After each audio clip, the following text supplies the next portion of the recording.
creo que a partir de ahora muy clásicas. Buenos días. Hasta ahora nosotros hemos visto una parte, digamos, como muy teórica, muy de cuál es la filosofía o las bases biológicas de la vida, de cómo nosotros como seres humanos inteligentes somos capaces de tomar esa diversidad y clasificarla. Someramente hemos visto los mecanismos de clasificación y en la última clase que vieron conmigo lo que dibujamos fueron las herramientas para recopilar la información morfológica con la cual nosotros hacemos los análisis y determinamos que un grupo de individuos pertenecen a una clase. Esa es la parte teórica. Pero ¿cómo hacemos cómo se ha hecho ese trabajo práctico? Y de alguna manera, ¿cómo nosotros desde el punto de vista de las bases de datos vamos a trabajar con toda esa información? Yo me traje hoy una ramita de un árbol, de una caliandra, de aquí del patio de la universidad, y esto digamos que es el objeto de estudio de un botánico, si trabajamos con plantas superiores. Y esto es lo que nosotros decimos que es una muestra, un pliego, una exicata, un número de colección. Ahora vamos a escribir las cosas para ir formalizando eso que es. Eso es el fragmento de qué? Es el fragmento de un individuo. ¿Qué es lo que hacemos con él? Pues lo que hacemos con él es preservarlo. Preservar esos caracteres que utilizábamos el otro día utilizando delta para registrar su variabilidad, pues los tenemos que preservar. Claro, podríamos analizarlos aquí y botamos esto y desaparece, pero la ciencia nos exige la repetibilidad. Eso quiere decir que nosotros tenemos que dar la información suficiente como para que otro investigador sea capaz de tomar esos datos y verificar la experiencia, en este caso una experiencia observacional, y verificar que lo que nosotros hemos dicho que se mide tanto, o mide menos, o mide más, o si tiene una densidad de pelos, o tiene unas glándulas, o tiene ciertas características esta muestra, pues lo puede verificar. Y para eso es necesario conservar un testigo de esa observación. Por eso es muy importante para todos los biólogos las colecciones de las muestras biológicas. Hay colecciones de muchos tipos. Yo trabajo con plantas superiores y entonces las plantas superiores, es decir, las hierbas, los árboles, se conservan en herbarios.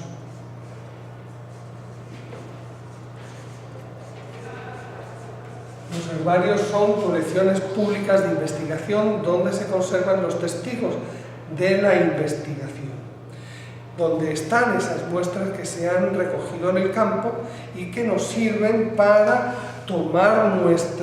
hacer nuestros análisis morfológicos, tomar los estados de esos caracteres, poderlos registrarlos y poder hacer los análisis. Lo que hacemos con una muestra, una vez que nosotros la hemos cogido en el campo, es prensarla. Para eso utilizamos unos métodos muy antiguos. Muy antiguos, desde que hay papel, pues se utiliza este método.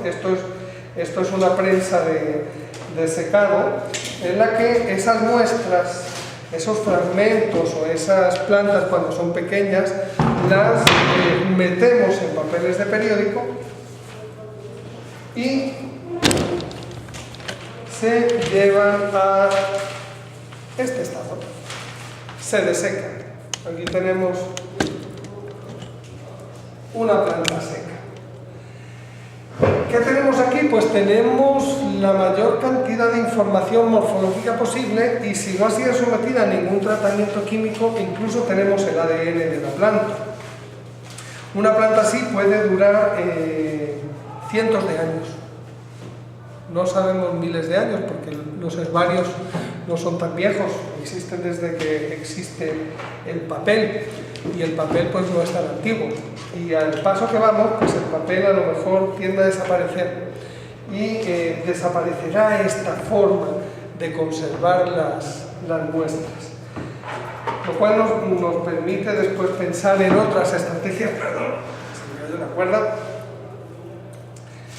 Eso ponemos las plantas verdes y las sometemos a presión entre papeles de periódico y eso va sacando la presión y se van conservando. Entonces, cuando un biólogo sale al campo, por ejemplo con el trabajo con las plantas, pues va en un bote, en una moto, caminando, a caballo, va con cualquier medio al campo. No es una exploración sistemática, es una exploración, digamos, de alguna manera aleatoria, pero cuando vemos los mapas de distribución de las localidades donde se ha colectado, siguen los ríos, las vías de comunicación. En realidad nos alejamos muy poco de los lugares donde son de fácil acceso y no hay un plan sistemático de colecciones en el mundo, sino que pues ha sido la curiosidad de los investigadores la que ha llevado a que ciertos ambientes, ciertos lugares se hayan colectado. De tal manera que nosotros disponemos de colecciones, pues no sé, en Venezuela aproximadamente podamos tener del orden de cerca de 1 millón de ejemplares únicos. Hay duplicados de estas colecciones, pero cerca de 1 millón de colecciones únicas de plantas en un territorio muy grande, lo cual quiere decir que la densidad de colección es muy pequeña. Con eso es con lo que nosotros trabajamos.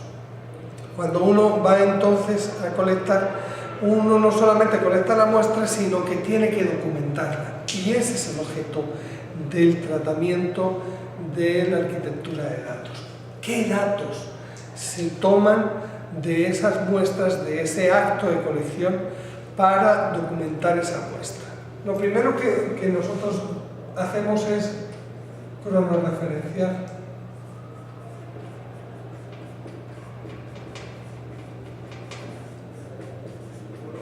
Hoy en día quizás lo tengamos muy claro y podamos incluso hacerlo de una forma automática, pero en el pasado, cuando hablamos del pasado desde el siglo XVI en adelante, pues a veces la gente ponía solamente el año, o no ponía, o ponía el mes, o si había durado su viaje 5 años, decía colecciones tomadas en Perú entre el 1575 y el 1580.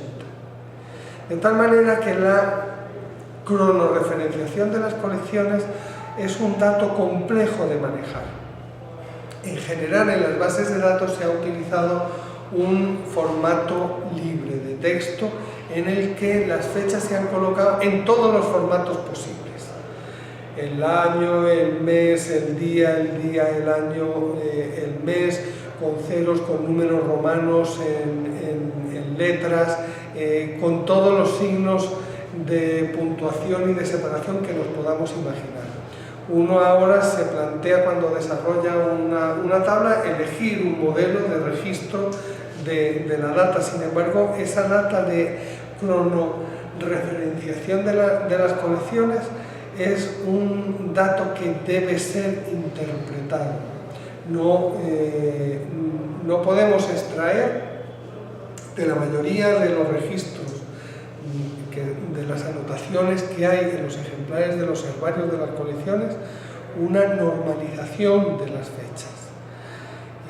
Eso exige que uno cuando registra la información de las colecciones debe tener un campo en formato libre alfanumérico para la fecha, y después tiene que hacer una interpretación de la fecha si uno quiere obtener una información, un conocimiento, un ordenamiento, una posible selección sobre esas fechas. Entonces, como nosotros vamos a tener en cronorreferenciar no una fecha exacta,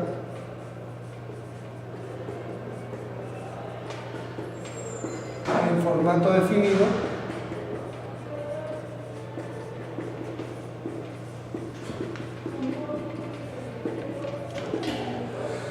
no tenemos esto. no podemos exigirlo en una base de datos.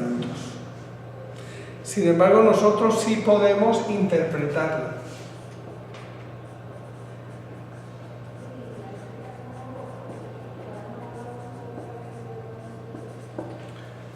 En inglés lo dicen parsing, ¿no?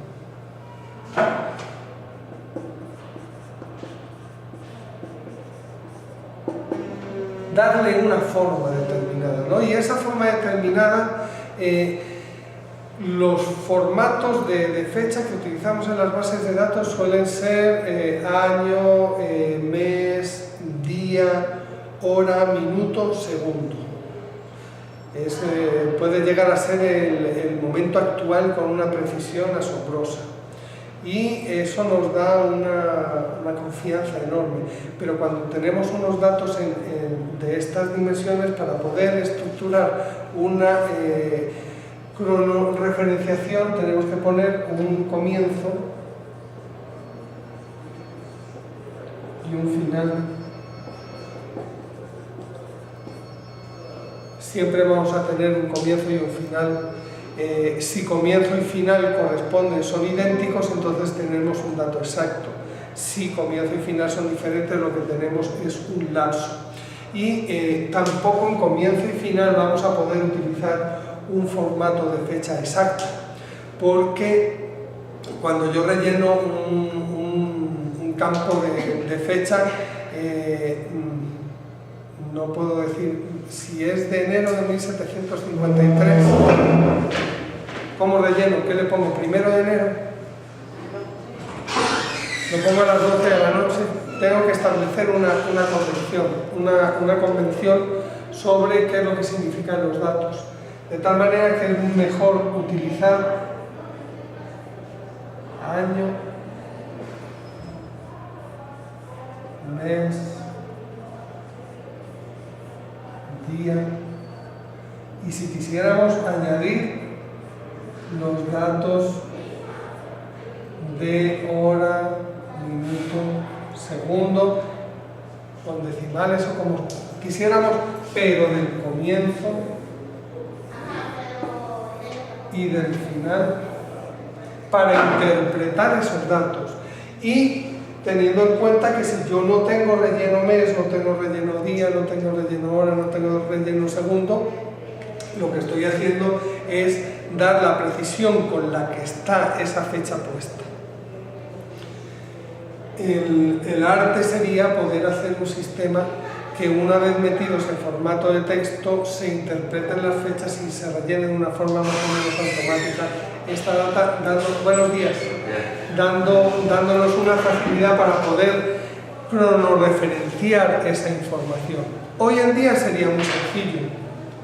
De hecho, cuando nosotros tomamos una fotografía ya casi como con cualquier cámara de fotografías o con cualquier dispositivo, porque ya realmente las cámaras son una metáfora que tiende a desaparecer, porque todos sacamos fotos con los teléfonos, con una GoPro, con cualquier cosa, dentro de poco con unos lentes, con cualquier dispositivo, van a cronoreferenciar exactamente el evento en el que nosotros estamos tomando esa muestra de la naturaleza. Pero en el pasado, y nosotros vivimos del almacén que tenemos de toda esa información, pues no hay una representación en formato definido de la cronoreferenciación del acto de la colección.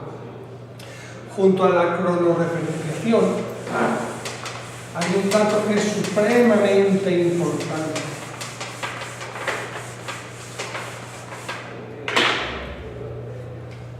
Y es la georreferenciación.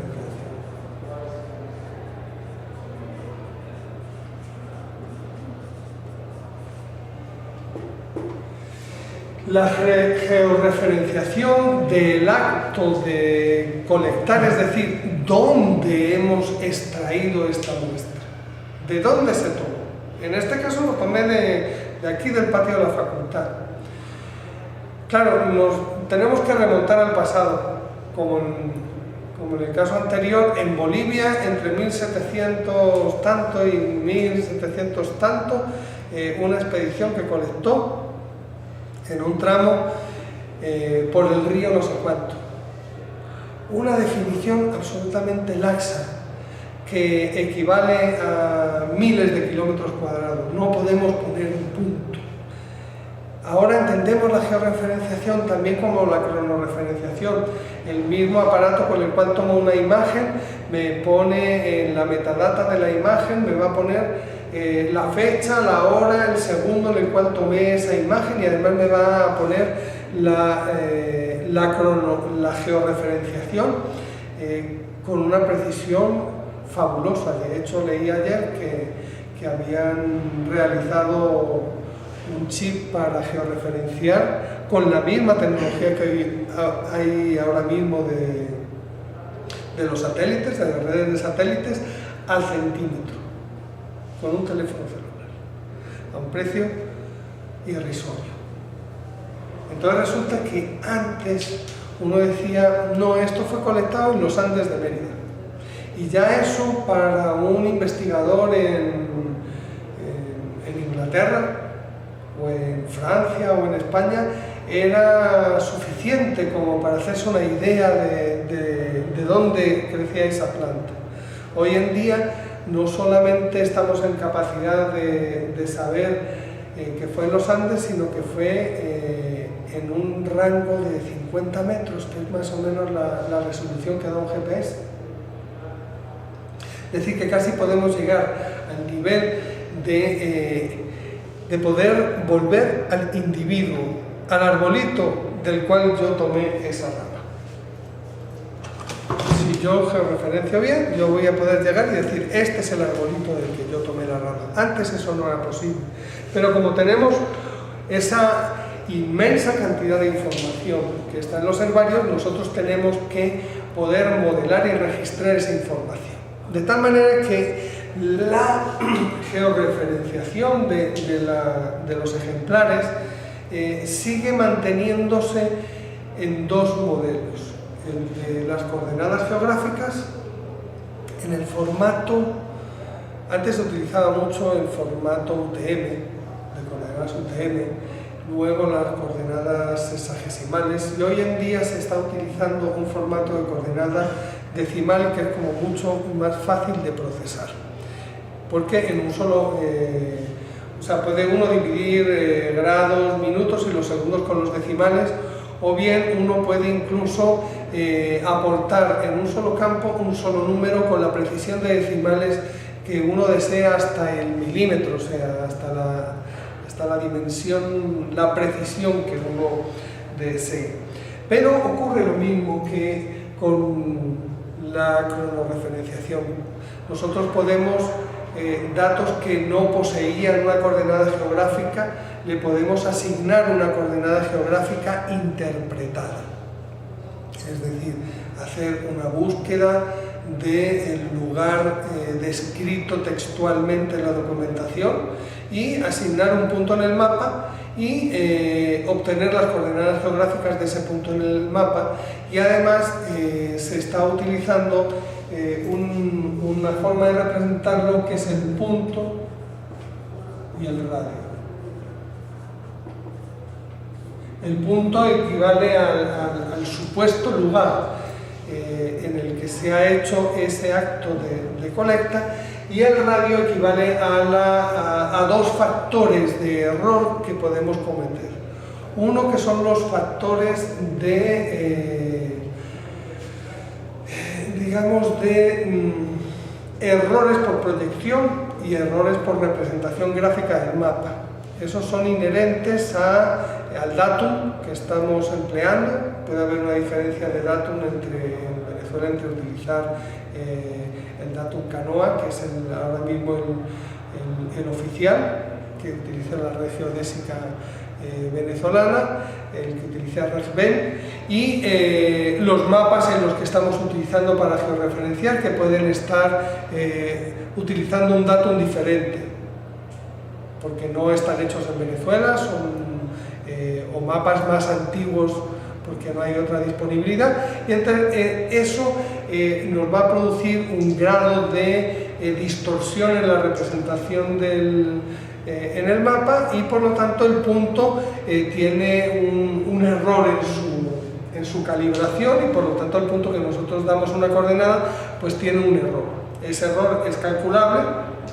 Hay una metodología que es la calculadora de Geomanis, que nos permite hacer el cálculo de ese error por proyección, por la calidad de la cartografía y el dispositivo de georreferenciación que hacemos. Han calculado si la escala del mapa es de unos 50.000, unos 200.000, si hay una diferencia de datos. Uno va colocando los datos que van a producir ese error, y nos calcula en metros o en kilómetros el radio del punto. Es decir, que si tenemos mucha precisión, el punto es pequeño, y si la precisión es menor, el punto va a ser un punto más grueso. En realidad todo punto es una circunferencia, que nos da la dimensión de nuestra precisión. Y después hay a este radio hay que incorporarle un error más, que es la imprecisión de la misma descripción del lugar en el que se produce. Por ejemplo, cuando nosotros en el herbario hemos hecho la georreferenciación del material, teníamos ejemplares que decían Estado Mérida. Entonces nuestro radio es desde el centro del Estado Mérida. ¿Cuál es la longitud, el radio del círculo que ocupa todo el Estado Mérida? De tal manera que el punto en el mapa de ese ejemplar es un punto muy gordo, es una circunferencia muy enorme, tengo una imprecisión muy grande. Si yo hago un análisis a nivel local, ese ejemplar a mí no me sirve, o me sirve muy poco, me da muy poca información. Pero si yo estoy haciendo un análisis de la distribución de una determinada especie a nivel planetario, pues que el radio de ese punto sea del Estado Mérida en un mapa mundi, en un saber que está en el continente americano y no está en el asiático, esa imprecisión no me está estorbando para la pregunta que yo le hago a la base de datos. De tal manera que es muy importante que nosotros, cuando estamos georreferenciando, utilicemos punto y radio, estableciendo cuáles son las dimensiones del radio y la precisión del punto. Porque también en la precisión del punto, es decir, con qué precisión, porque punto y radio más precisión. ¿Por qué? Porque el punto yo lo puedo estar definiendo en grados, en minutos, en segundos. De alguna manera yo ya estoy dando un radio, una dimensión de ese punto, más los errores debidos a la geometría y a los aparatos con los cuales yo he hecho la georreferenciación, más la precisión inherente al dato textual que yo utilicé para hacer la georreferenciación. Es decir, no es sencillo, pero nosotros tenemos que registrar no solamente el punto, porque cuando yo tengo una lista de puntos de coordenadas geográficas y no tengo los radios y no tengo las precisiones, no sé cuáles de esos datos tienen un nivel de fiabilidad o de precisión adecuada para la pregunta que yo voy a hacer, dependiendo de la escala del mapa en el que yo voy a representar. Hablábamos de que la georreferenciación de los datos de ejemplares en el pasado era y todavía sigue siendo una expresión textual, es decir, una narración que normalmente va desde las unidades políticas o geográficas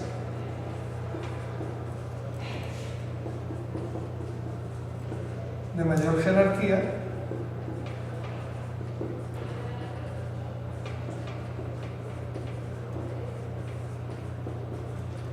hasta las locales. Es decir, que en general el que dice dónde colectó algo dice lo colecté en Venezuela. Venezuela, en Colombia, en Camboya, en Nepal, en Tíbet. Y después se elige una segunda descripción, normalmente, y dice pues en el estado Mérida o en el País Vasco, y a veces no utiliza entidades políticas, sino que utiliza entidades geográficas o de uso común. Es decir, no ha habido y no existe una normalización, sino hay como la costumbre de dar la noción suficiente como para que el que quiera volver a ir a colectar esa muestra la encuentre. De tal manera que si yo digo que yo colecté esta en el patio de la facultad, pues puede ser obvio para nosotros que estamos en este lugar y en este tiempo. Dentro de 500 años no existirá la facultad, o sí, esperemos que sí, o hace 500 años no existía. Y ¿quién va a entender que esto es la ULA? Pues un japonés a lo mejor no puede interpretar que es el patio de la ULA, de la hechicera, sino que hay que dar o se entiende a dar una explicación que sea de conocimiento universal. Pero es un formato libre, de tal manera que si nosotros queremos, igual que en la cronorreferenciación y en la georreferenciación, normalizar, tenemos que interpretar.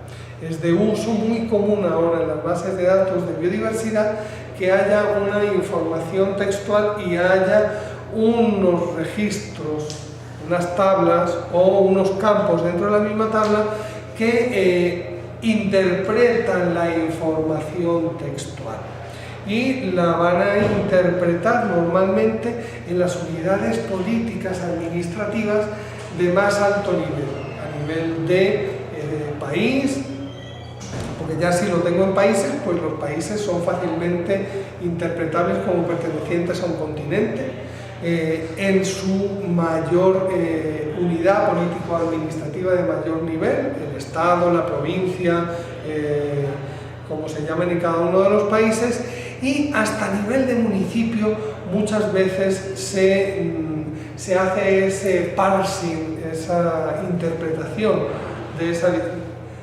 esa localización. Pero luego hay otra parte que es la parte, digamos, de la medida exacta, local, de donde están los ejemplares, ¿no?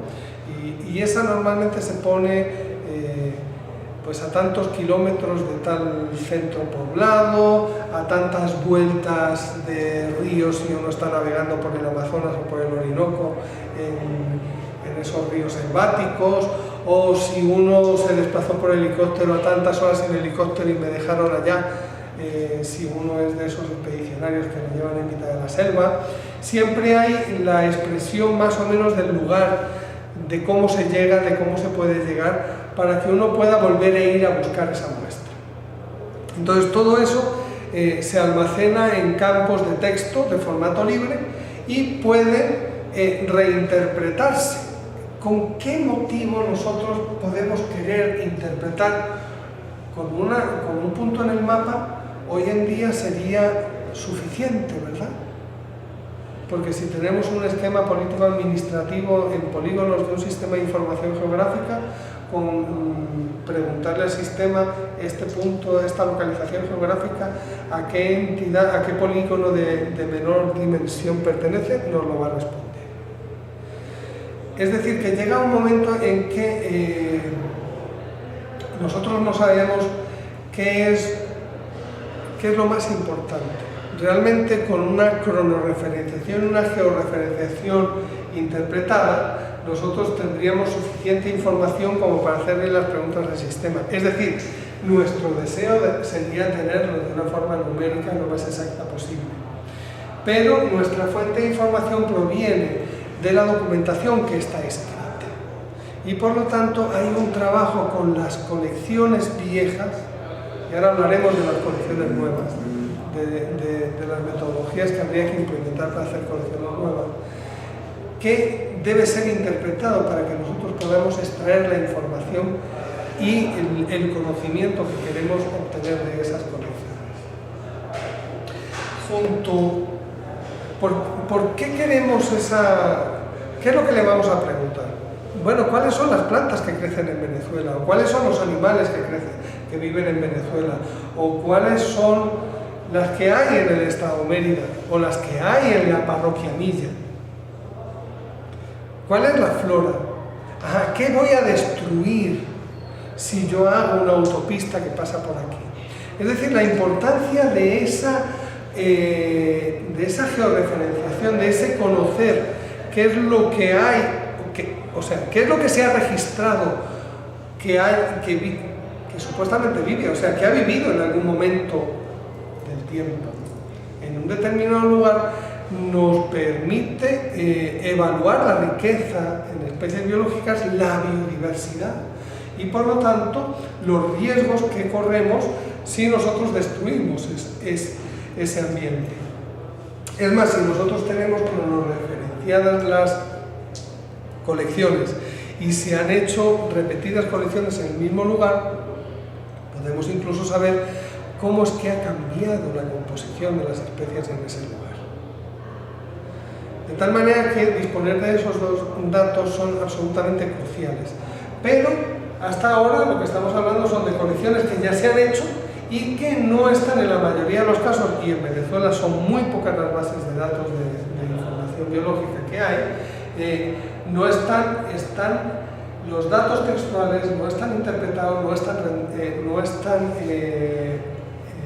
formalizados de una forma a la que nosotros podamos acceder con facilidad, sino que tenemos la información de forma textual. A esa información que nosotros normalmente la establecemos como país, departamento,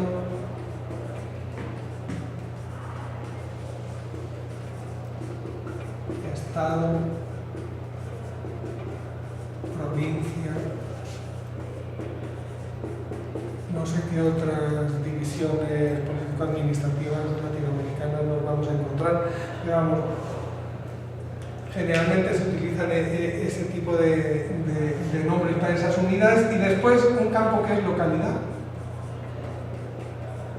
que es la descripción del resto. Desde municipio podríamos poner una categoría intermedia que sería municipio, podríamos llegar incluso a parroquia. La gente lo atomiza hasta los niveles más bajos en la estructura de la base de datos, pero se puede poner como localidad, y en esa localidad va todo escrito tal y como está reflejado en esa información que acompaña a las muestras. Pero no solamente nos importa eso desde el punto de vista biológico, sino que describimos el lugar biológico en el que está. Es decir, ¿dónde crece esa planta? ¿Dónde tengo que mirar para volverla a encontrar? ¿Dónde caza ese animal? ¿Dónde liba esa mariposa? ¿O dónde hace su nido el pájaro? Hay que describir el ambiente natural en el que está, porque el ambiente cambia. Una de las experiencias cuando yo empecé a trabajar en botánica en Colombia, con las colecciones de la Real Expedición Botánica de Mutis, era que hablaba de bosques y de ríos y de quebradas en Bogotá, que son calles ahora. Entonces, ¿cómo vas a ir a la quebrada de Usaquén? Si la quebrada de Usaquén ahora mismo es una avenida horrorosa. Entonces ya no existe en la actualidad.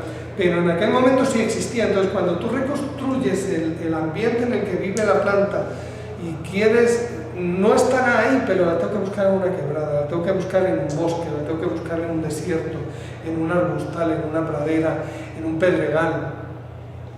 Y eso es en el piso del bosque nublado, la ecología, el lugar, la formación biológica donde vive, que podemos llamarla la ecología.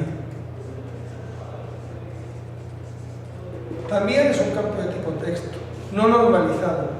Para poder extraer una información deberíamos también hacer un parsing y traducir la descripción del colector a un como dirían los geógrafos, a una leyenda de mapa, a unas categorías de formaciones que nos permitiesen decir ¿y cuáles son las especies del estado Mérida que crecen en el bosque nublado? ¿O cuáles son las especies que crecen en el páramo? ¿O en las zonas secas? ¿O en las riberas de los ríos? En general, el colector no ha hecho ese trabajo, no va a ese detalle. Le interesaba a lo mejor solamente recoger todas las caliandras, porque estaba viendo a ver cuál era la clasificación de todas las caliandras, pero no de las plantas que crecen en las orillas de los caminos, en las zonas más o menos secas. Entonces no colectó esa información. Es decir, que la información que disponemos es una información fragmentaria, es una información no normalizada, y por eso la registramos generalmente en forma de un atributo de tipo texto, más o menos extenso. No necesita ser un campo memo, sino en las bases de datos normalmente con un campo de texto de 255 caracteres nos da para almacenar toda la información, porque suele ser telegráfica. Y luego hay otra que sería el hábitat, que puede estar incluido dentro de ecología, y es la apetencia personal. Es decir, puede estar la planta creciendo en el bosque nublado, pero en los taludes más húmedos o en los claros del bosque, y entonces esa apetencia personal es como cuando uno entra en clase. Normalmente hay gente que se sienta en la última fila y hay otra gente que se sienta en la primera, y todos venimos a la misma formación biológica, a este aula, pero cada uno tiene una apetencia diferente, que depende de cómo oigo, de cómo veo, de dónde se sientan los amigos, o si me gusta conversar, o le tengo miedo al profesor, o no sé qué, cuáles son las características que hacen que uno se siente el primero, que se siente el último. Pero tendemos a sentarnos en los mismos sitios, pues las plantas y los animales tienden a vivir en el sitio que les gusta, en su hábitat. Y con eso digamos que tenemos dónde, cuándo hemos tomado esa muestra. Pero nos falta todavía mucha información, y nos falta una información que es, digamos, burocrática. ¿Quién la tomó? ¿Quién es el garante de la calidad de ese dato? ¿Quién lo colectó? ¿Quién lo tomó? ¿Quién anotó? Eso es lo que nosotros llamamos el colector.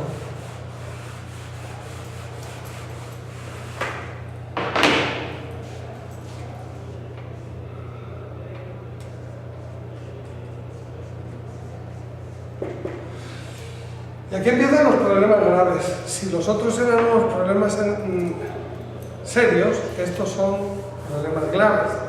Sobre todo cuando uno habla con los ingenieros de sistemas que van a hacer una base de datos y empiezan a colector, cédula de identidad. Y con eso se arregla todo. Pero no es así. ¿Por qué? Porque el colector es una persona.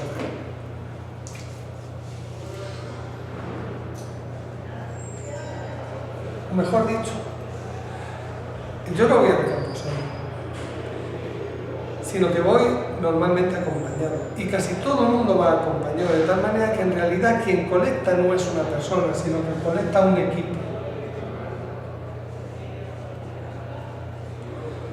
Pero hay una costumbre vieja, antigua, y es que hay uno de ese equipo que numera.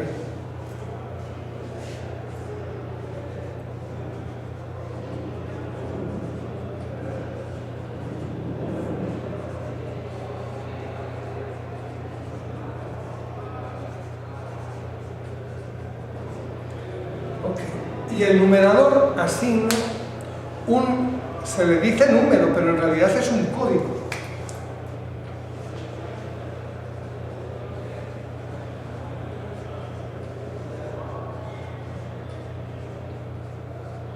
Un código único a cada acto de colección. Entonces yo a este le doy mi número de colección, un número secuencial único para este objeto. La costumbre es poner unas siglas más un número secuencial, o mejor dicho,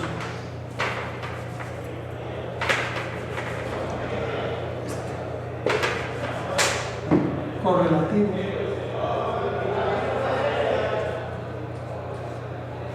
y a ser posible secuencial.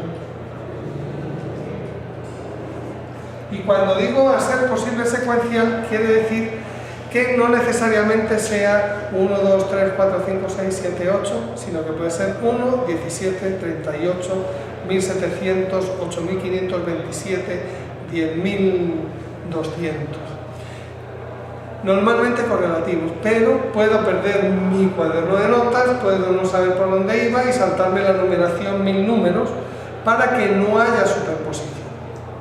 Normalmente uno va al campo, va con su libreta de campo y va diciendo: me paré en tal lugar y cogí con el número 1 fulanita, con el número 2 menganita, con el número 3, y cuando salgo a la siguiente expedición, pues sigo en el cuaderno de campo asignando números. Pero hay muchas costumbres. Hay otra gente que utiliza expedición número 1 del 2015, número 1, número 2, número 3, o muestra A, muestra B, muestra C. Un código cualquiera. No hay una norma para ese código, pero sí cada uno de los números de colección, de forma genérica les llamamos números de colección, va a tener un código único que se lo asigna el numerador, pero los acompañantes son testigos de eso. De tal manera que una manera de modelar ese campo de colector es suponer que el colector es un equipo que puede ser único o multipersonal, y a veces ocurre que los equipos numeran como un ente común, y otras veces en el que, aunque sea un equipo, la numeración corresponde a uno de ellos solamente. Es decir, no está muy claro, no podemos modelarlo universalmente y decir que hay un numerador y hay un equipo que acompaña y que el número corresponde al numerador solamente, sino que a veces el equipo tiene su numeración. Nosotros nos vamos al campo, a Trujillo por ejemplo, y nos vamos en expedición y numeramos colectivamente. Empezamos desde el 1 y nosotros nos comportamos como un colector, como un equipo de colección con un solo número. ¿Por qué estas cosas? Pues porque antes una de las medidas del trabajo de los botánicos o de los zoólogos era cuántos números habías colectado. El récord Guinness de las numeraciones la tiene Julian Stellerman, un botánico venezolano, que ha sido el hombre que tiene la mayor cantidad de números de colección de la historia de toda la biología, ¿no? Entonces mucha gente quiere batir el récord de Stellerman, y entonces hay como una pequeña batallita sobre eso, ¿no? Pero en otros casos pues se va al campo y ninguno numera, sino que hay una numeración colectiva y la numeración de la expedición, pero son personas las que forman parte del equipo. Este es uno de los problemas en la arquitectura de datos de biodiversidad que también les quiero proponer, y que tiene que ver con las personas y los equipos. ¿Por qué? Porque las personas y los equipos tienen nombres, ¿no?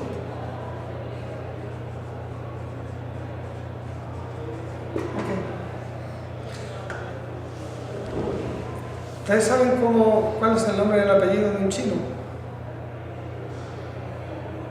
¿Y de un árabe? ¿Verdad que no? Y el orden de los apellidos es el mismo en las casadas portuguesas que en las británicas. La representación de los nombres es muy diferente de acuerdo a las culturas y a los idiomas. Y en una base de datos de biodiversidad no es patrimonio la acción de una sola nacionalidad, de una sola cultura. De hecho, la mayoría de las colecciones antiguas del mundo tropical han sido hechas por investigadores norteamericanos, europeos, y los asiáticos se han ido sumando a eso. O nos puede interesar tener la información de otros lugares donde han sido gente de Arabia Saudí o japoneses o chinos los que están haciendo la investigación y están colectando las muestras y firman con sus nombres. Y nosotros no tenemos una normalización, una estructura de cómo representar los nombres. Porque nos fijamos solamente en nombre, primer nombre, segundo nombre, primer apellido, segundo apellido. Pero cuando tú vas a los norteamericanos tienen primer nombre, una inicial y el apellido, ¿verdad? ¿Y qué es esa inicial? Es otro apellido, pero es el apellido de la madre que no lo quieren poner, no sé por qué, pero los brasileños ponen el apellido de la madre y hoy en día pueden elegir si ponen el del padre o ponen el de la madre primero. Es decir, que es un problema complejo la representación de los nombres. Y además, hasta cualquiera de nosotros que tiene dos nombres firma de maneras diferentes. Yo firmo a veces Javier Estrada, otros Javier Carlos Estrada, otras veces Javier C. Estrada, otras veces Javier C. Estrada Sánchez, otras veces Javier Carlos Estrada Sánchez, otras veces Javier C. Estrada S. Es decir, que tenemos representaciones variadas del mismo nombre. Pero no solamente eso, sino que además hay gente que cambia de nombre. Me da de cambiar de sexo y entonces paso a llamarme María, por poner un caso extremo. Pero hay otros casos de cambio de nombre que son muy frecuentes, o que eran muy frecuentes en el pasado. Cuando las mujeres se casaban, cambiaban de apellido. Y cuando aquí hablábamos, por ejemplo, de la teoría de la endosimbiosis, y les hablaba de Lynn Margulis, pues Lynn Margulis era Lynn, no Margulis, sino era Lynn, ¿cómo se llama este? Saga. Es decir, las mujeres se casaban antes y perdían su apellido y tenían un nombre de soltero, un nombre de casada, y si se casaban varias veces cambiaban de nombre varias veces. Es más, ahora mismo legalmente uno puede cambiar de nombre en muchos países y sigue siendo la misma persona. Entonces, ¿cómo representar los nombres de personas, no solamente en idiomas diferentes, digamos, en grafías diferentes, en formas diferentes, siendo la misma persona? Pero no solamente eso, sino que el problema de los nombres va más allá. ¿Por qué? Porque cuando yo prenso y lo pongo aquí en mi papel de periódico, yo voy a poner unas iniciales mías aquí. Yo normalmente pongo ES y el número secuencial. Es decir, que yo tengo una abreviatura para mis números, que luego se traduce en las etiquetas de los herbaриos, se pone el nombre completo. Pero utilizo abreviaturas. Tengo apodos. Por ejemplo, Jean-Baptiste Poquelin, Caballero de la Mar. Cuando ustedes ven las obras de esa persona, es Jean-Baptiste Lamarck, no Jean-Baptiste Poquelin, Caballero de la Mar. Es decir, se le está conociendo firme en muchas de sus obras con el apodo, con el título que tiene nobiliario, no con el nombre de él. Cuando ven el nombre de Humboldt tiene como 4 o 5 nombres. Y cuando lo escribimos, lo vemos escrito ¿en qué? Con el nombre traducido al español, con el nombre en alemán en la grafía antigua, con el nombre en alemán en la grafía moderna, de muy diferentes maneras. Entonces, el representar los nombres de tal manera que una persona, en un registro, una persona esté representada todos sus nombres, todas sus formas posibles de sus nombres. es uno de los temas que yo les pongo como de interés para hacer un ejercicio de arquitectura de datos para la biodiversidad, no solamente para la biodiversidad, sino para todo. Y adicionalmente el hecho de cómo modelar los equipos con la numeración, teniendo en cuenta que la numeración puede ser la numeración del equipo o la numeración de las personas, o mejor dicho, todas las cosas que hacemos los seres humanos las hacemos en equipos, pero a veces ese equipo somos solamente nosotros. Luego, si nosotros centramos la arquitectura en el equipo y no en la persona, nosotros podremos ser capaces de modelar bien todas las acciones. Ahora bien, las personas, los equipos, eso por ejemplo lo hace Harvard en sus bases de datos, utiliza el modelo de equipos para modelar sus bases de datos.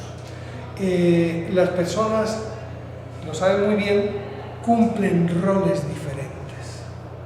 Es decir, en realidad, cuando yo me empecé a plantear el desarrollo de bases de datos en biodiversidad y decía, ¿por dónde empezamos? Tenemos que empezar por personas. O sea, la clase por persona, luego me di cuenta que no eran personas, que eran equipos, y que el problema es mucho más complejo y es más universal, merece de una ontología propia, que uno la pueda emplear en cada uno de los usos. Cada uno de los equipos puede tener uno o varios roles, y de acuerdo a cada uno de esos roles, el nombre va a ser la representación, el parsing, la visualización del nombre va a ser diferente. Un ejemplo de ese rol: cuando ustedes firman un contrato, firman nombre completo, firma completa en la última hoja, pero en las hojas intermedias hacen una media firma. Es la misma firma, pero es el mismo nombre, es la misma persona, pero tiene una representación diferente. Cuando ustedes representan una bibliografía en un trabajo, ustedes al final de la bibliografía ponen de una forma normalizada, y cada revista, cada libro, cada editorial tiene una forma diferente en la que usted va a representar ese nombre. Le va a decir primero los apellidos, después una coma o un punto y coma, los nombres o las abreviaturas de los nombres, con o sin puntos, todas juntas sin espacio o con espacios.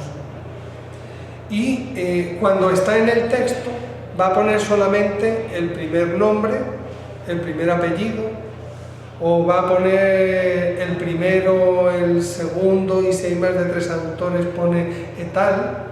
Es decir, va a tener unas normas de hacer una presentación de esa información que es diferente.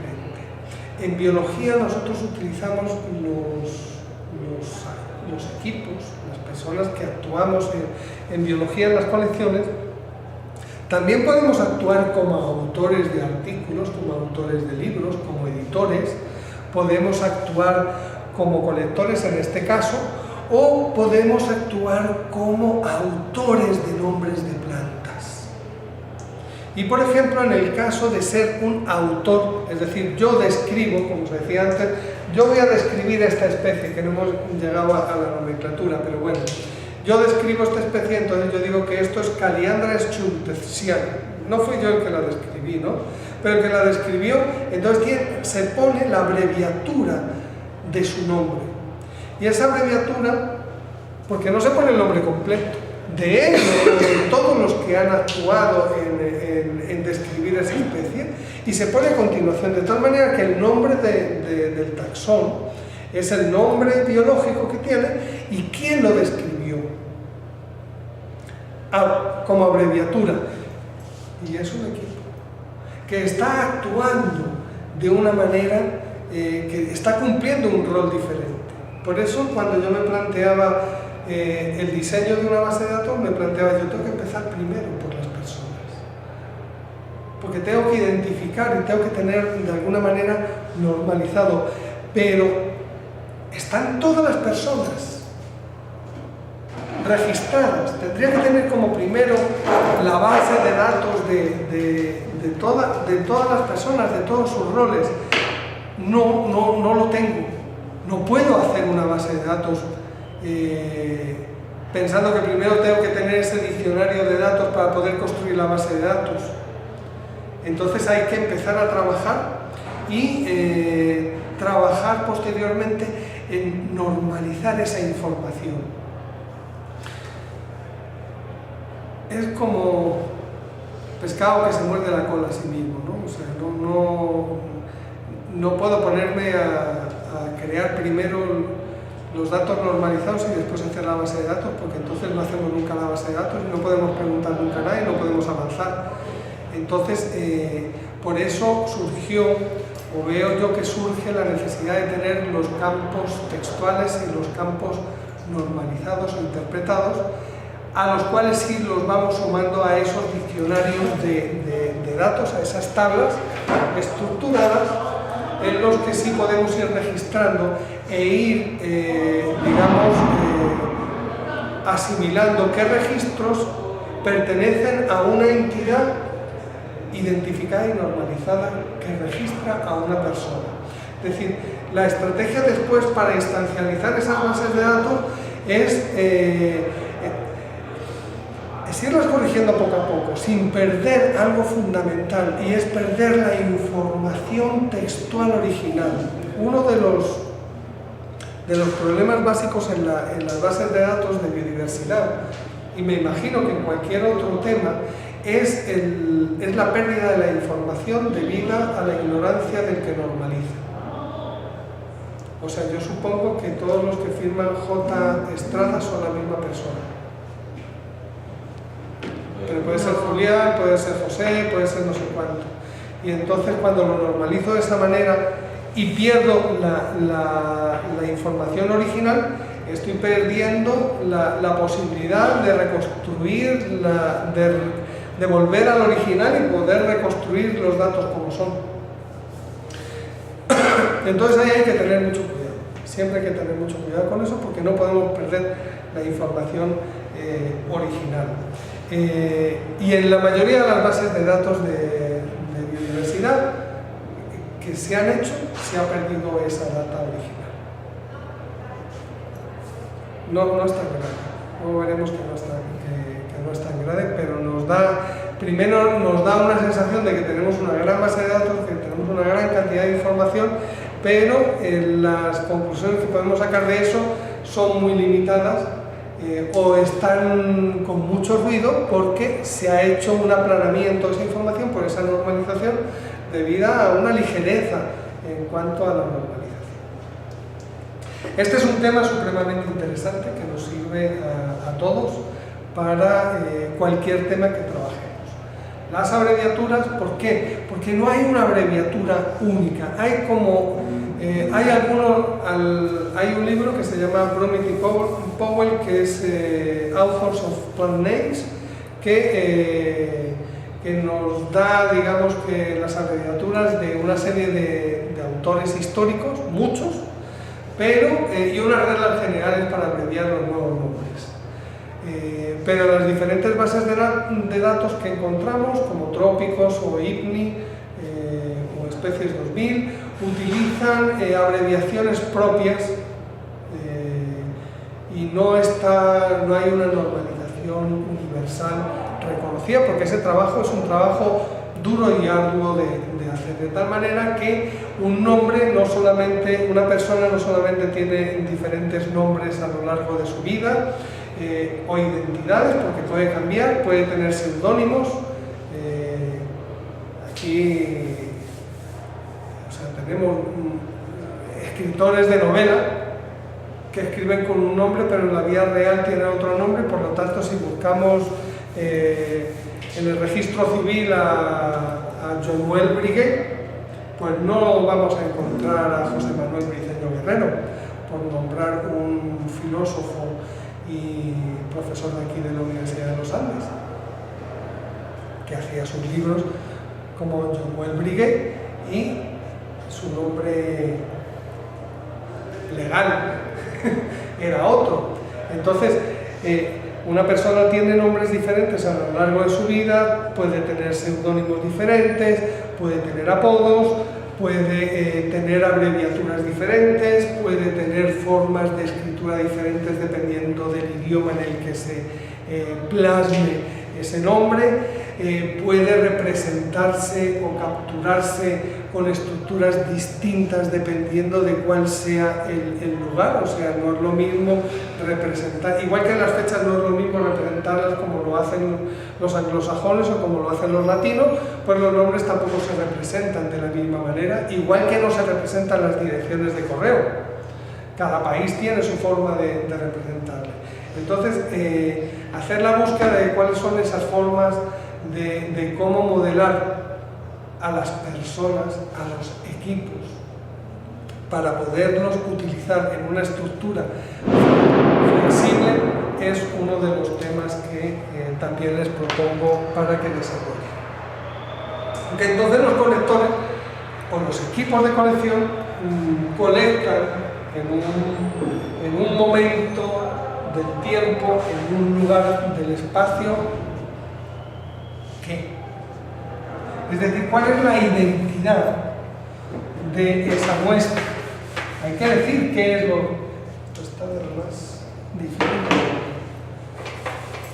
El negro. No sé cómo.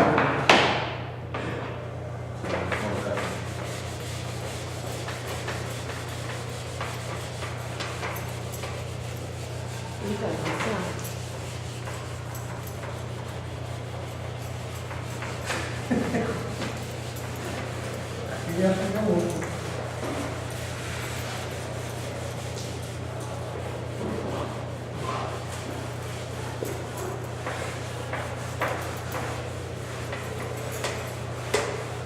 Ok, ¿qué es lo que hemos colectado?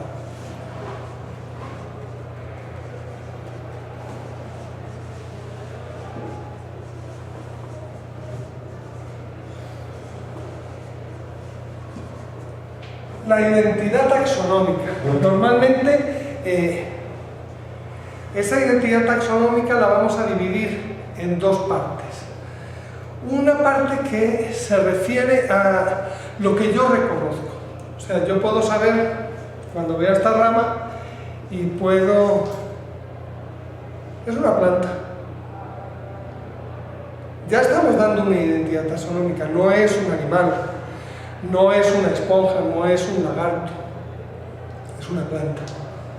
Es decir, en cualquier nivel de la escala de clasificación yo puedo asignarle al grupo al que pertenece y puedo llegar hasta el nivel de decir Caliandra es suertesiana, porque yo soy muy listo.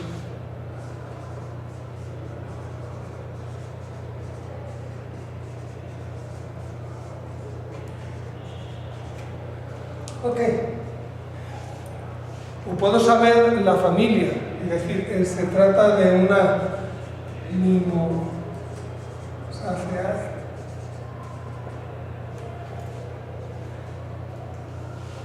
Entonces, normalmente en las plantas y en los animales ponemos las categorías más grandes. Si es un herbario, son plantas. Estamos suponiendo que ya es una planta, nos quieren sacar. Ajá. Normalmente ponemos un campo que se llama determinación.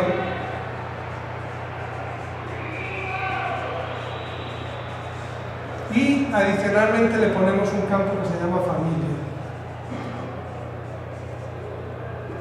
Pero esto es muy variable en las diferentes bases de datos.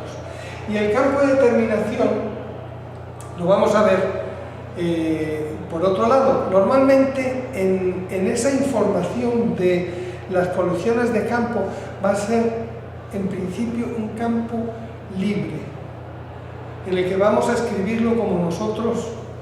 Unos lo van a escribir con L, con doble L, con K, no se acuerdan cómo se escribía bien, lo escribieron en el papel, no es ni siquiera una forma normalizada, unos con el autor, otros sin el autor, es decir, van a asignar una identidad taxonómica de formas muy diversas. De tal manera que esta información también tiene que ser después normalizada, pero normalizada en el sentido que hacíamos igual que las fechas. Vamos a tener que asignarle a una tabla con nombres que estén correctamente escritos, pero sin cambiar esta información original que aparece en las etiquetas, en la documentación que acompaña cada una de las muestras. ¿Y quién es el que dice que esto es así? Normalmente es un campo que llamamos determinador.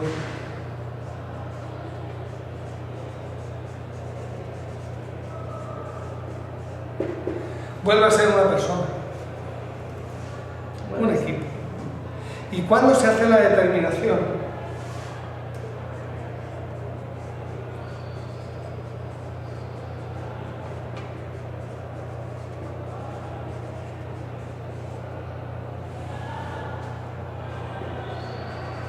La fecha de la determinación.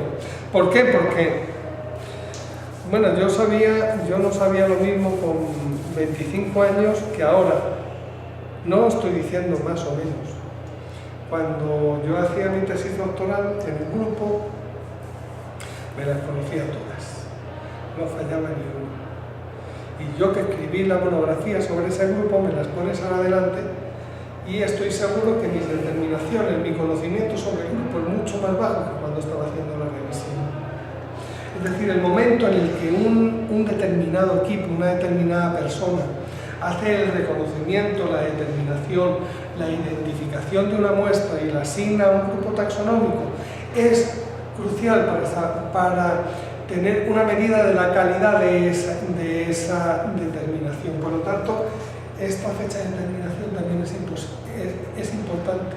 ¿Y qué ocurre con esta fecha de determinación? Que tiene los mismos problemas que tenía la cronorreferenciación de la colección. Es decir, que si nos damos cuenta, en las bases de datos de biodiversidad es muy importante modelar la cronorreferenciación. Y la cronorreferenciación entonces se nos propone como otro elemento de arquitectura de datos importante de modelarlo adecuadamente. Claro, es un problema aparentemente más sencillo. O sea, aparentemente más sencillo que el de las personas, pero importante desde el punto de vista algorítmico, más complejo desde el punto de vista algorítmico si nosotros queremos hacer digamos una interpretación o una salida uniformizada de la renderización de una fecha. Porque tenemos muchas formas de dar las fechas y porque también nosotros nos fijamos en las fechas de una forma muy culturocentrista. Nosotros colocamos unas fechas que son del calendario juliano, pero en Irán tienen otro calendario diferente y en la China otro.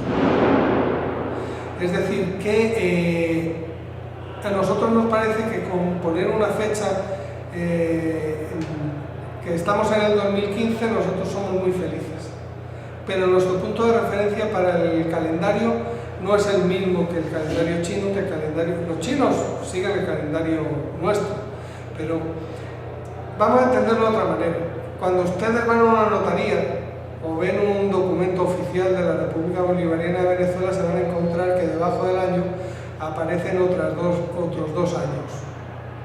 Año no sé qué, no sé cuánto, y no sé qué, no sé cuánto de la Declaración de la Independencia. Es decir, que hay como dos calendarios históricos que nosotros no les hacemos mucho caso porque no los utilizamos de forma práctica, pero que de alguna manera están también funcionando en la vida legal venezolana. Pues en China hay un calendario que es el calendario chino, y en Irán, en los países islámicos, también hay un calendario que es diferente al calendario occidental y que ellos tienen que hacer la traducción al calendario occidental para las relaciones por fuera de sus culturas. Y a nosotros se nos olvida que hay otras referencias de otros calendarios. De De tal manera que cuando nosotros pretendemos hacer una estructura universal para una base de datos de diversidad o de cualquier otra cosa, el problema de la cronorreferenciación no es un problema tan sencillo que merece también prestarle algo de atención. Desde el punto de vista práctico, seguramente el atributo tipo de calendario lo vamos a rellenar siempre de una forma automática: juliano, juliano, juliano, juliano, juliano, o punto de partida, año tal, o no sé de qué manera se les ocurre, porque uno puede decir, es como la escala de los grados Kelvin o de los grados Fahrenheit: pones el cero en un lugar y luego haces la escala, y para convertir de uno a otro lo que pones es un factor de conversión. ¿Cómo puedo convertir las fechas del calendario juliano en fechas del calendario islámico, del calendario chino? Haciendo un algoritmo de conversión del punto de partida, del cero de esos calendarios. O lo puedo hacer de otra manera, no lo sé. Eso entra dentro del que tome ese tema y lo pueda desarrollar y decir, bueno, aquí con esta arquitectura de datos yo puedo representar cualquier fecha, cualquier rango de fechas con cualquier precisión, como iguales, como diferentes en cualquier calendario. Meta una fecha, ¿cómo lo quiere ver? ¿Lo quiero ver de esta manera? Aquí se ve. Es un tema interesante porque aunque parece que es muy sencillo, sin embargo es crucial a la hora de poder representar la cronorreferenciación adecuadamente. Y las fechas aparecen en muchos casos y pueden ser exactas o pueden ser muy inexactas. Eso es un tema bien interesante. Entonces, la identidad taxonómica va acompañada de otro atributo, otro gran campo, que es la descripción de los caracteres que se pierden en el momento en que se conecta. Es decir, ¿alguien ve el árbol? No, ¿verdad? No sabe cuán alto es, ni cuán robusto, ni cuándo se ramifica, o siquiera si es un árbol o es un arbusto. Es más, cuando nosotros sequemos esta flor se va a perder el color y se van a perder los olores y seguramente se pierden las texturas, si es pegajoso, si es áspero, y también se va a perder el hecho de que las hojas no están extendidas sino que están plegadas. Todas esas características que se pierden en el proceso de la preservación de la muestra, cuando la secamos, como les estaba mostrando, se registran en la documentación, porque son las que van a permitir, poderlas ubicar posteriormente en categorías taxonómicas, porque este proceso de la determinación es un proceso que puede suceder simultáneamente a la colección. O sea, yo reconozco en el campo tal planta como perteneciente a tal grupo, porque la conozco, digo, esta es caliandra, y entonces yo pongo caliandra ya en mi documentación, pero es muy probable que muchísimas plantas yo no sepa de lo que son. Y el proceso de determinación es un proceso continuo y repetitivo. O sea, cada muestra puede recibir múltiples determinaciones. No quiere decir que las determinaciones vayan a ser más certeras o más ciertas. Son criterios del investigador. De tal manera que siempre una determinación tiene que ir acompañada de quién la hace y cuándo la hace. No se hace, pero debería ir acompañada también de cómo se hace la determinación. Es decir, cuál es la herramienta intelectual o tecnológica que uno utiliza para esa determinación. Hablábamos en las clases pasadas que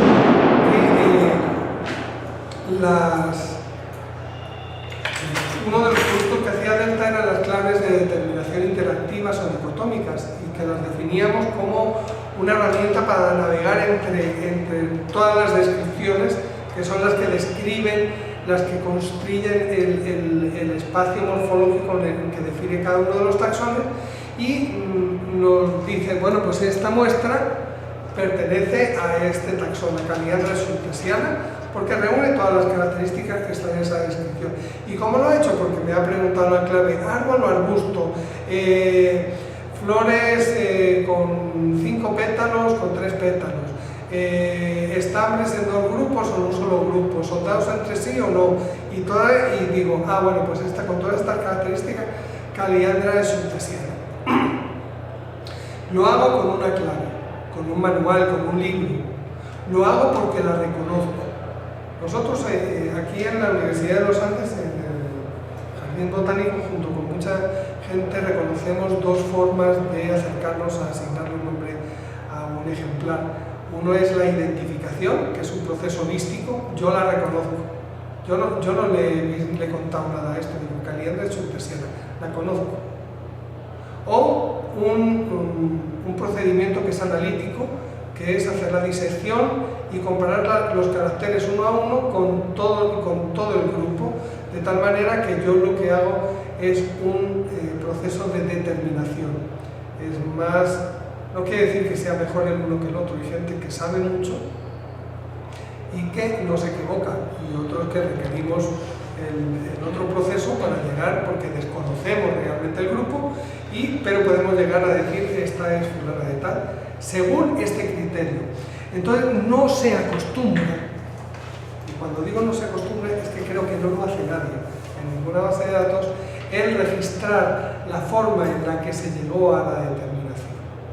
Ese es otro problema en las bases de datos que digamos, costaría mucho trabajo, porque no estamos acostumbrados los profesionales del área a registrar en la documentación que yo, para determinar este material, lo identifiqué o lo determiné utilizando determinada metodología, por comparación de ejemplares o por uso de la flora de Venezuela o la flora neotrópica, o el trabajo, una referencia bibliográfica, un apoyo bibliográfico que digamos, que diga cómo he llegado a esa determinación.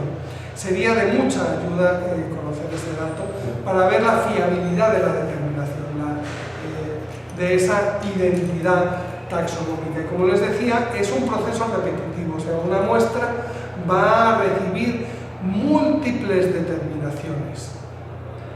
Para mí, en las bases de datos que he desarrollado, siempre la determinación es una tabla con una relación 1 a muchos, de tal manera que siempre un ejemplar puede recibir muchas determinaciones y siempre tiene la fecha en la que se hace, y después tiene un atributo que es cuál es la determinación de mi predilección. Y ese es un atributo que depende del que usa la base de datos. En este caso, como la base de datos está diseñada para un herbario, es la determinación que usa el herbario para colocarlo en un determinado lugar. Ya les digo que no es que sea más importante la última, sino que son opiniones que se generan sobre la identidad taxonómica de cada uno, y puede haber diferencias de criterio. Y todas son válidas porque nos indican lo que pensaba un investigador o lo que pensaba otro. Y cada uno, y con eso construimos la idea de lo que son las especies. Ok, entonces tenemos dibujado lo que sería la información básica que se recopila asociada a una muestra que es numerada, que es colectada por un equipo en un lugar determinado, en un tiempo determinado, y que se pierde, se describe aquello que se pierde y se le asigna una identidad taxonómica. Eso se escribe en un papel, y ese papel se une a la muestra, que se monta en una cartulina de un tamaño variable y se pega a esa muestra. Ese es un ejemplar de herbario. Pero cuando nosotros colectamos en el campo, normalmente no colectamos una sola ramita, sino que colectamos 2, 3, 5, 10, un número variable. Entonces hay hay aquí un concepto que abarca a dos objetos diferentes. Uno es el número de colección. El número de colección es una abstracción, es el acto de extraer de la naturaleza muestras. Pero ¿cuántas muestras? ¿Cuántos objetos físicos o lógicos, y ahora vamos a discutir sobre eso, estamos tomando, que pertenecen al mismo individuo o a la misma población? Y también eso lo vamos a discutir ahora. De este árbol yo he podido tomar varias ramas y las meto en varios papeles de periódico. Todas llevan el mismo número. Es el mismo número, son los mismos datos de crono-georreferenciación, de identidad taxonómica, del equipo que lo colectó, del equipo que lo determinó. Todo es idéntico. Sin embargo, cada una de estos ejemplares secos va a tener un destino distinto. Yo voy a guardar en el herbario de la Facultad de Ciencias, en el Jardín Botánico, un ejemplar. Y los otros 3, 4, 5 o 10 que haya cogido, los voy a intercambiar con otros herbarios. Se lo voy a mandar al Herbario Nacional, otro lo voy a mandar a Nueva York, el otro a Farmacia de la Central, el otro a Maracaibo, otro para Guanare, que también trabajan con Fuera de los Andes, o para Trujillo, o a Madrid, o a París, o a Leningrado. ¿Por qué hago eso? Eso tiene dos funciones. Una de las funciones es preservar un acto único, irrepetible, que es la colección de ese material. Porque a lo mejor cuando yo salga de aquí de la facultad, tumbarlo en el árbol, lo quemaron. Ya no existe. Y ese momento en el que un elemento vivo residía en un lugar determinado, pasó. O era una hierba que ocasionalmente floreció ahí y no tengo más la oportunidad de volverla a encontrar, por casualidad, porque ya no volvía a pasar por ahí. De tal manera que el momento de la colección, de la recopilación, no solamente de la colección, de la observación de un organismo vivo, es un momento único y repetible. De tal manera que nosotros tratamos de garantizar la preservación de ese momento único replicando ese testigo de esa observación en diferentes herbarios. Porque en el herbario se nos puede quemar, podemos tener un terremoto y se puede destruir. De hecho, el herbario de Berlín en la Segunda Guerra Mundial se quemó y se perdió todo el herbario de Berlín. No queda nada, queda lo que habían mandado fuera de Berlín, queda lo que hay en otros herbarios. Entonces es como un backup, como una copia de seguridad. Entonces, cuando nosotros conectamos ahí en los datos originales, hay un campo que es número de duplicados, número de muestras. De tal manera que el acto de colecta, en botánica yo lo vengo a llamar exicata, que es como se llamaban antes los pliegos de herbario, o exicado. Y cada exicado está compuesto por pliegos o duplicados. Claro, duplicados da cierta confusión porque hay un original y hay otros duplicados, pero en realidad son todos originales. Por eso prefiero el término de pliegos. Y un exicado, o bueno, esto en realidad es una relación en N, o de 1 a N. De 1 a N. Porque tengo que tener algún exicado y cada exicado puede tener uno, puede tener muchos. Si no hay ninguno, no hay ninguno. Sí puede haber algunos que no tengan ninguno, porque se perdió. Pero sigo teniendo la información y en algún momento esa existió. De tal manera que puedo tener la certeza o el indicio de que hubo un exicado,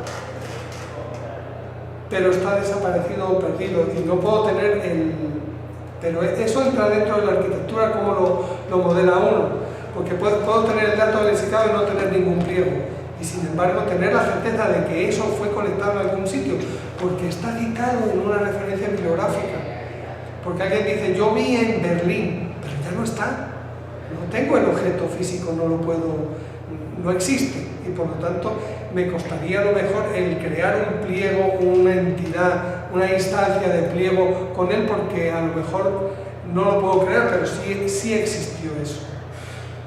Eso es discutible en la implementación. Pero un lexicado tiene pliegos. Y vamos a ver cuál es la información que nosotros hemos visto que pertenece a cada uno de estos objetos o estas clases. El acto de colección es el lexicado. Todos esos datos que tienen que ver con quién lo conectó, dónde lo conectó, pero no qué conectó. La identidad taxonómica pertenece a los pliegos. ¿Y por qué pertenece a los pliegos? Es que había dos árboles uno al lado del otro. Y yo no me di cuenta que corté aquí y corté la rama del lado. Y resulta que se parecen, pero no son la misma especie. Y cuando yo los monto y los ve una persona que sabe más que yo, dice, no, es que aquí hay dos especies. Esto eran dos números diferentes. Cada pliego que va a estar en herbarios diferentes, nos van a ver investigadores diferentes, van a tener historias de determinación diferentes. Aunque sean el mismo individuo, pero van a tener historias de determinación diferentes. El hecho de que estén ligadas por ser de la misma exicada, del mismo exicado, del mismo acto de conexión, permite que uno pueda decir que las determinaciones de todos los pliegos puedan ser compartidas porque las vieron o por referencia a un duplicado. Y eso establece un nivel diferente de fiabilidad de la determinación. Yo mando para Caracas al Herbario Nacional duplicados de mi herbario, y si los ve el especialista norteamericano en Caracas o el sueco, porque pasó por Caracas pero no vino a Mérida, y yo veo la determinación, está en la base de datos, y tenemos una base de datos común, y la determina y mete la determinación en Caracas sobre el número de conexión que es el lexicado del pliego que pertenece a este lexicado, y yo aquí lo tengo como caliendo de Schultesiana y dice el sueco que no es Schultesiana, sino que es Raimondi, entonces resulta que yo puedo tener una determinación por referencia en mi ejemplar del herbario, porque lo determinaron en Caracas. Entonces la identidad taxonómica pertenece al ejemplar físico, al objeto físico que está depositado en una colección, al pliego, no pertenece a la lexicata. Sin embargo, la determinación de campo, la que hace el determinador, podríamos decir, se la vamos a asignar a lexicata. Eso es discutible y lo vamos a discutir ahora un poquito más adelante. ¿Por qué? Porque junto con este material que nosotros hemos desecado, nosotros vamos a tomar también material que lo podemos dedicar a otras funciones. Por ejemplo, yo voy a hacer estudios genéticos, a secuenciar el ADN de esa planta. Y si ya desde el momento en que voy al campo tengo esa intención, pues yo voy a tomar una muestra para ADN y la voy a tomar junto con la muestra que tomo para el herbario. Entonces la muestra de ADN se conforma como una muestra que hasta ahora no se han tratado como muestras de herbario, sino que toda muestra de una investigación, por ejemplo genética o morfológica, anatómica, palinológica, sobre la estructura de la madera, iba acompañada de una muestra de herbario. Esto en las plantas, pero si estuviésemos hablando de animales, lo que se iría como muestra para la colección sería el cráneo del animal, la piel del animal, como hacen los zoólogos. Los zoólogos cazan un animal, lo desuellan y se llevan la piel, la tratan con ácido bórico y con otra serie de sustancias para quitarles la carne, y se llevan el esqueleto y se llevan la piel, que eso permanece en una colección numerada, igual que si fuese una planta. Claro, Tú no tienes duplicados de un animal, porque un animal es un individuo único. De una planta tú puedes cortar varias ramas. Entonces el tratamiento con los animales es un poco diferente del de las plantas. Pero se pueden llevar a lo mejor un poco de médula ósea para hacer análisis sanguíneos o hacer análisis genéticos y se convierte en una muestra. O se lleva en el hígado o se lleva en las vísceras para análisis anatómicos y se trata de forma diferente, pero a la colección de referencia va la piel o va el cráneo, que es una muestra permanente. ¿Qué ocurre entonces con esas muestras que van para investigación? En el caso del ADN, ahora, se está llegando al nivel en el que si yo tengo una muestra de ADN, ¿para qué necesito la planta? Tengo toda la información ahí. Bueno, esa es una suposición que hay ahora mismo, aunque se ve que no es rigurosamente cierta, porque hay otros elementos, aparte de la secuencia del ADN, como los factores epigenéticos del genoma, que influyen en la información que se expresa en los individuos.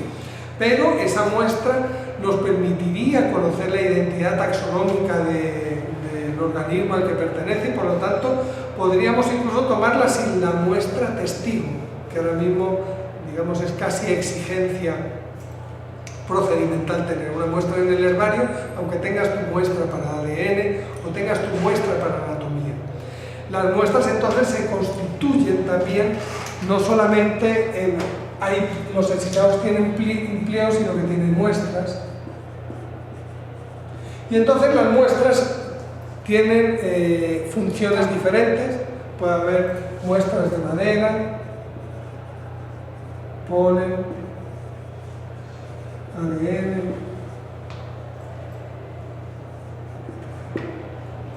pero más aún, antes uno salía con una cámara fotográfica y tenía que pagar para mirar, ¿verdad?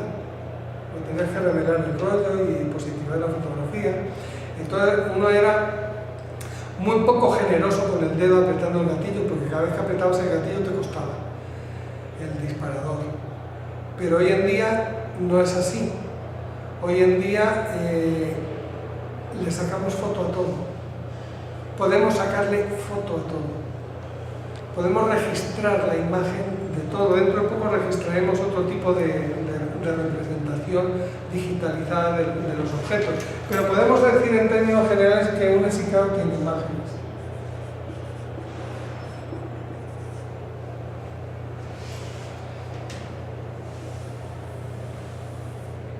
Y todo esto puede modelarse de una sola manera. Es más, a veces el acto del exicado, tal como está escrito ahí, es un acto físico, ¿no? Pero a veces es un acto intelectual, sobre todo cuando ustedes han visto normalmente los europeos y los norteamericanos que se jubilan y se dedican a observar aves. ¿Y qué es lo que hace un zoólogo o un ecólogo? Observa y determina con una observación: en tal lugar vi a fulano de tal, fulana de tal, fulano de tal. O bien hago un proceso de captura y liberación. Capturo un tiburón, le pongo una marca y lo libero. Y luego lo volveré a capturar otra vez. Es decir, estoy haciendo una observación.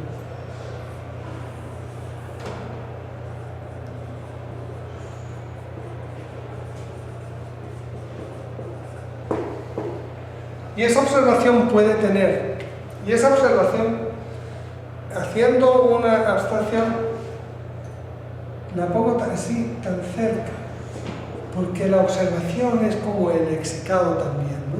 Son los datos del hecho de constatar la presencia de un elemento taxonómico, o sea, de un elemento vivo, en un lugar del espacio y del tiempo. Yo tengo un artículo que no he publicado todavía, en el que a esta consideración le llamo imprenta, que es el indicio de presencia taxonómica. Es decir, es cualquier prueba que nos permite decir con un grado determinado de seguridad que una determinada entidad taxonómica está presente en el tipo y en el espacio. Y esa prueba puede ser